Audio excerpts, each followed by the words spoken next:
Let's continue. So I stopped telling my dad when I took time off from work.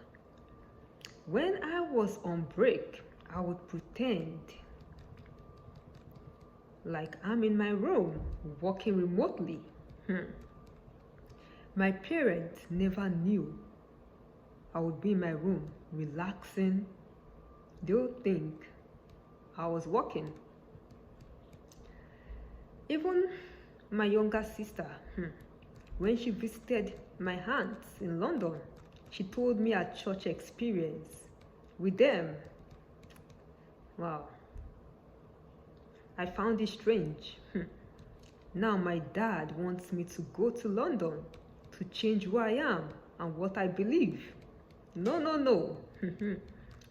Guess what? I was naive. I listened to my mom's sisters and stopped listening to that voice.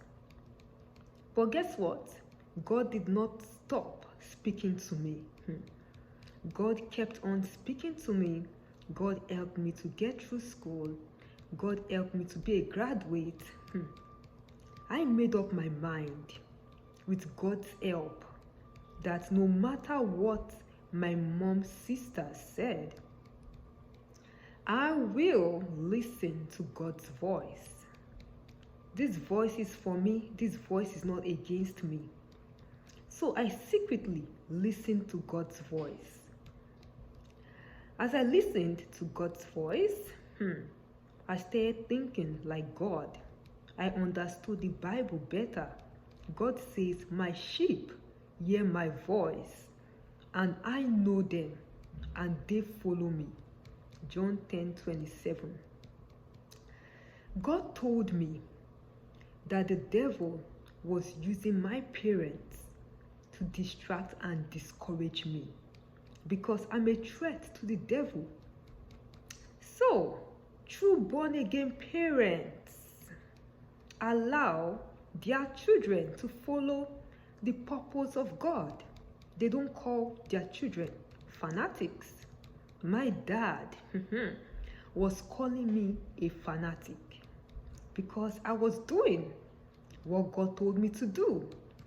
He was saying it to make me discouraged. So I asked God, am I a fanatic? God said no. As long as God says no, I am good. So I listen to God and not my parents. God has the final say. So true born-again parents don't call their children fanatics. True born-again parents should be happy their children have a relationship with God. They should be happy their children are in church activities. They should be happy God has called their children. Another one, true born-again parents don't force their children into marriage.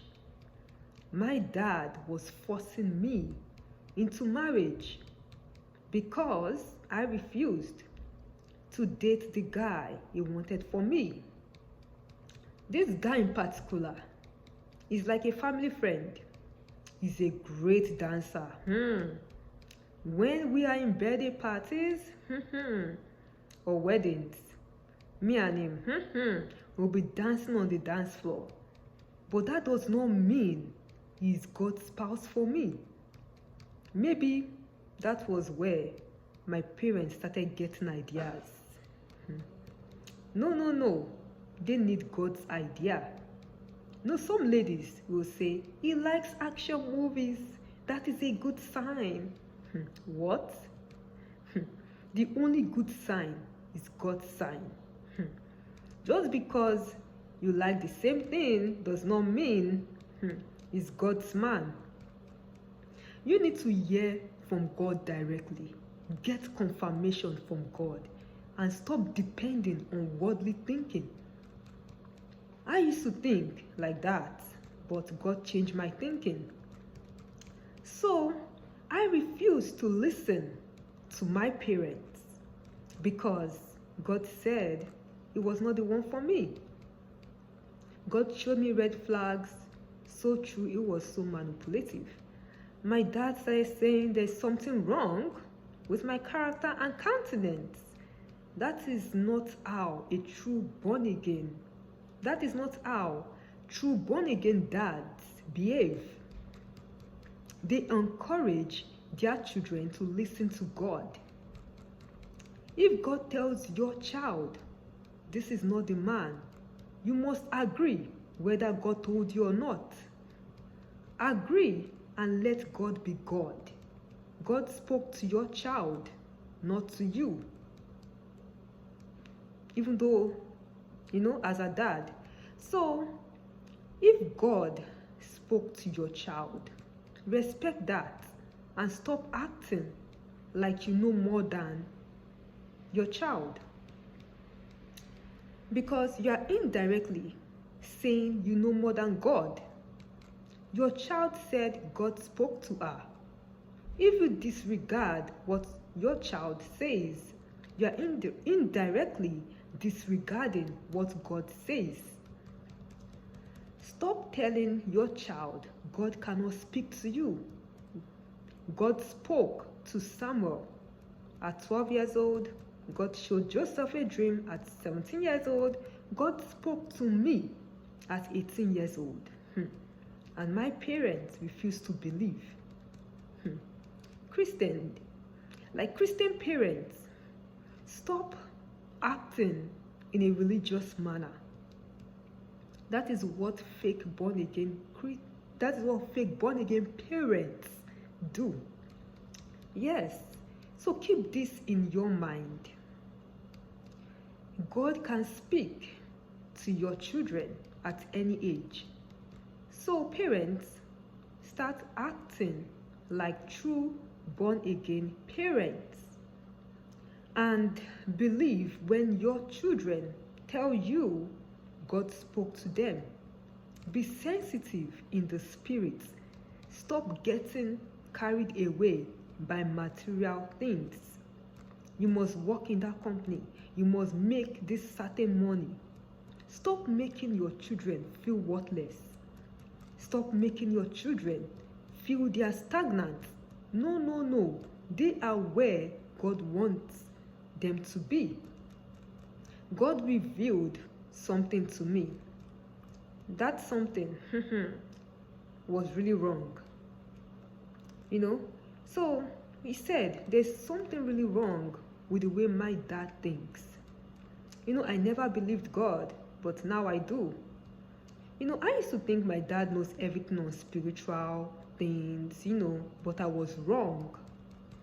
So my dad used to say in family prayer, God, I have been in this country for many years. I have nothing to show for it. Then God gave my dad a house. And we were thanking God for the house. We moved to the house.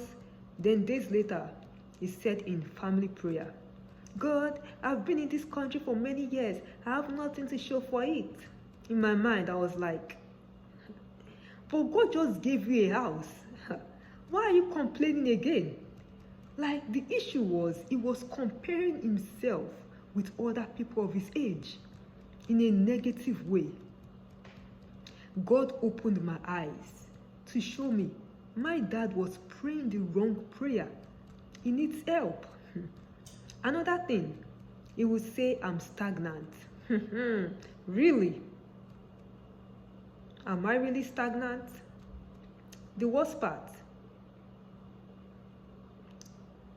he would start telling me I'm stagnant too. No, he tells himself he's stagnant. Are you really stagnant? Then he would tell me too that I'm stagnant. And at that time, I just graduated from college. Well, it was wrong. Because if I was stagnant, I would never graduate from college. I would be failing and repeating my classes. So, let's continue in the next video.